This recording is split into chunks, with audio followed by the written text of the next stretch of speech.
hapyrdi joor yakhih hakalain dari Bangladesh. Iwer sedang naduk ke citerik undi benai.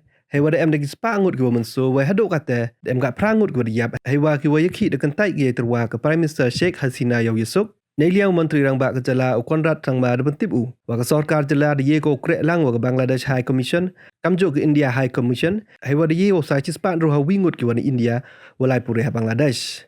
Da bentip ulek wa naki cispat roha wingut, roha lengut tok kiwa Meghalaya, kiwa diak wapoi biang cepo India, leng ba ke dau kilan pot.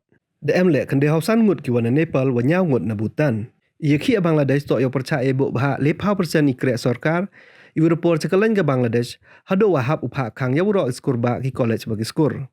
Haus nem hakan despa nyaw hoar, hapo Prime Minister Sheikh Mujibur Rahman, ka Bangladesh wan ra ke kuota sistem yo buk 50% ikrek yaki kon kiwa yakhih, yo lai lot keri, wai da buk bahak lek yaki wi, wai so hau 100% wan tok ne benta wa wi lek kat kiwa start do. Kening yakhih da sedang gona duk ke citerik udu benai hadin wa kewi ke High Court da permi hukum ko. Yo pengkrek kambiang ya kening 50% ka bahak yaki kon kiwa ya lek lot, dewa ang wa ipendam ya kening ke kuota sistem hau altar kat prada ke Prime Minister Sheikh Hasina to iwa man percaya ke ain. Dari yang Supreme Court nin ketiyar pendam ko ya hukum ke High Court, wai kamu man kate MMD ke kuota sistem tang wa ke yakhih petan ni. Haus nem arjang ahrawi da em kiwa lai High Court, yo dua pengkrek kambiang ya kening 50% ka bahak, wai hadin list nem wa bicara da rai wa pengkrek kambiang ka naduk ke citerik undi benai, iwa da man idawa sedang yakhih.